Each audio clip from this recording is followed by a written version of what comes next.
UKIP that's openly suggested women who take time off to have children are worth less to employers than men, and even warned small businesses of employing ladies of childbearing age. So, stand by your fridge, which I hope is clean at the back, and welcome to Women's Hour, the party's leader, Nigel Farage. Good morning. Nigel, what a lovely introduction, thank you. Just let's look at the by-election first. What do you make of the suggestion that your party is actually a good thing for the Labour Party? Just nonsense. I mean, all the evidence and of extensive polling over the last few months shows that of the UKIP vote, a third of it comes from people who voted Conservative in 2010. Two-thirds of it doesn't. We pick up chunks of old Labour. Liberal Democrats who've given up on them are voting for us. And fascinatingly, 1 in 5 UKIP votes are non-voters, people who are re-entering the political system because they believe in what we stand for. So actually, our effect on the Conservative Party isn't arithmetical, but it is psychological. And that's because the Tory party is so desperately split on the question of Europe and all the things that come from that. All right, let's talk fridges, sluts. Well, hang on. Cleaning. Come on. I mean, at the time that none of that's party policy, Godfrey Bloom made those pronouncements, which clearly had a huge impact, you said, oh, well, he was just joking. Did you find all his pronouncements funny? No, I mean, that's the problem, isn't it? Godfrey thought he was funny. And in a certain environment, perhaps the officer's mess, it might be funny, or it might have been funny years ago, and it now looks to be a type of humour that's very out of date and not relevant. And I think, people did take offence at it. So what do you think women's role in life should be? I find it odd that living in a modern Britain where we're all supposed to have equal opportunities and equal chances that one even has to answer that question. I mean, there is no doubt, even in my lifetime, and I'm not quite yet 50, that, take the workplace for argument's sake, that women did face quite serious discrimination because so many of the professions were effectively a closed shop, a boys' club. And when I worked in the City of London in the 1980s, that's exactly what it was like. And for women to break through in that world, they had to be really, really tough and put up with far more abuse along the way than a man would have to. I think we've made huge progress since that time, and I think that I sense there is much less discrimination in the city and activities like that. The real question is, I think, take politics that I'm now in. Huge debate here. Is positive discrimination the way forward? And this is something that the Labour Party have adopted and the Conservative Party have adopted.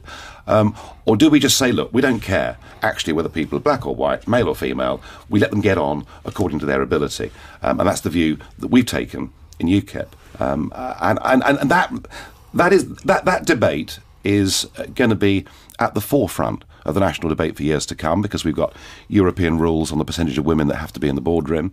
So we're moving down the road of positive discrimination to try and create a fairer society, but I'm not sure it works. Now, Suzanne Evans, a UKIP councillor, described UKIP as, she said, a breath of fresh air for women, believing that women don't need special quotas, rights or treatment.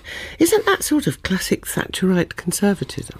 Well, I mean, Thatcherite conservatism, and it had its faults, but one of its really great markers was that it believed in meritocracy. And not just on the issue of sex, but on the issue of class. Interestingly, people of working class origin did very well under Thatcherism, and here we are 25 years later, and the class divides have reopened again, and the 7% that went to public school now dominate, both male and female, incidentally, nearly every aspect of our lives. Suzanne Evans' comments are interesting. UKIP, in the early days, was very male-dominated. And it still is. Come on. Well, let's just hear me through. Was very male-dominated, and also amongst the voters, far more men voted for us than women.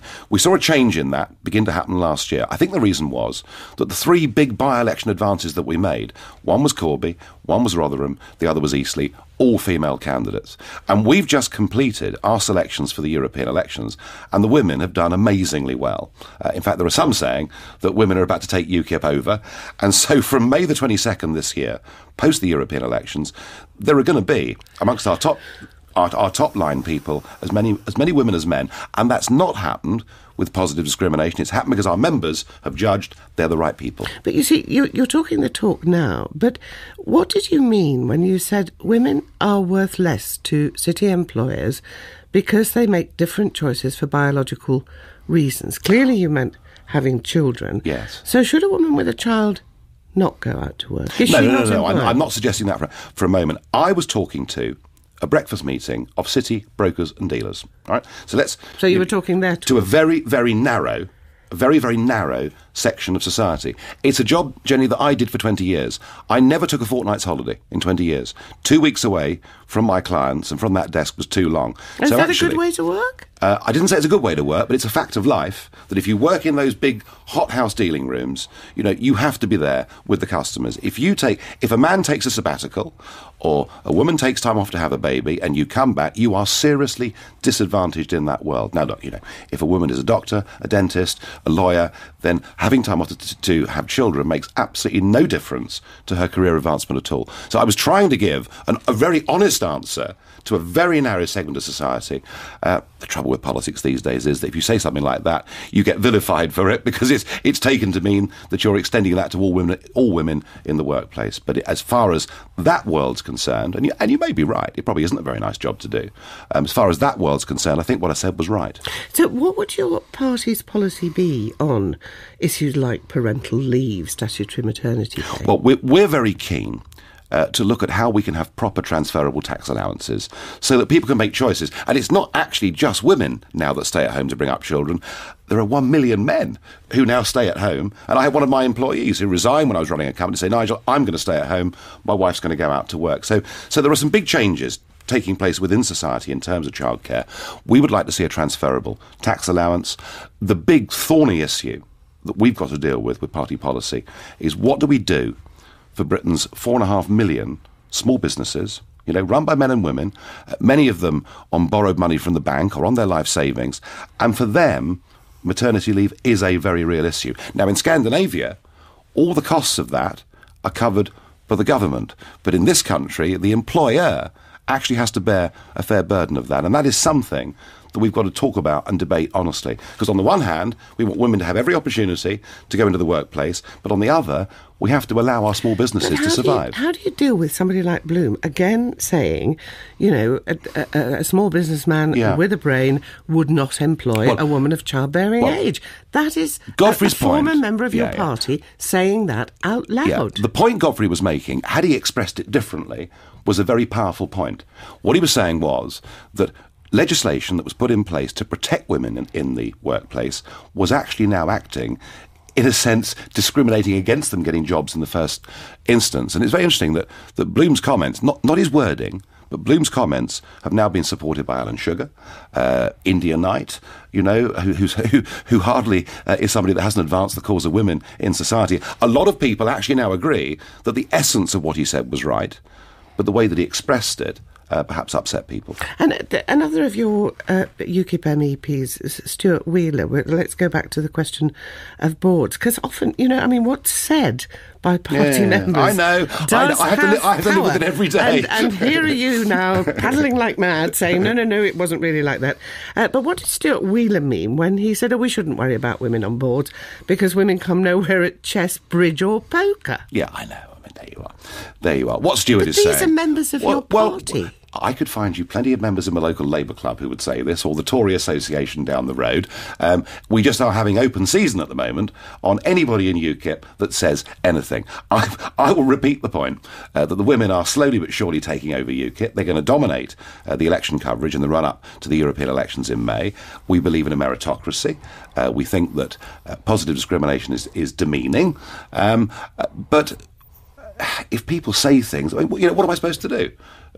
People do say things in all political parties that cause offence. OK, so was the former UKIP MEP Marta Andreasen telling lies or misrepresented when she said Nigel Farage doesn't like women, he thinks they should be in the bedroom or the kitchen? Well, I think what's really interesting is she made that comment designed to her, and you're the first person to mention it to me for 9 months. Nobody has taken that seriously, because they all know it's simply not to be true. Nobody has done more to promote women in UKIP than I've done, not through positive discrimination. Why did she say it then? Because when people get kicked out by political parties, they tend to be very bitter and very upset and say all sorts of things. But she got it wrong, and that's why it's never stuck, and that's why nobody ever mentions it. So You don't think women should only be in the bedroom or the kitchen? Well, I'm not even going to dignify her comment by responding. But what are you going to do then about the image of your party if you want to persuade more women to vote for you? Because the image ain't good. Did you watch Question Time last night?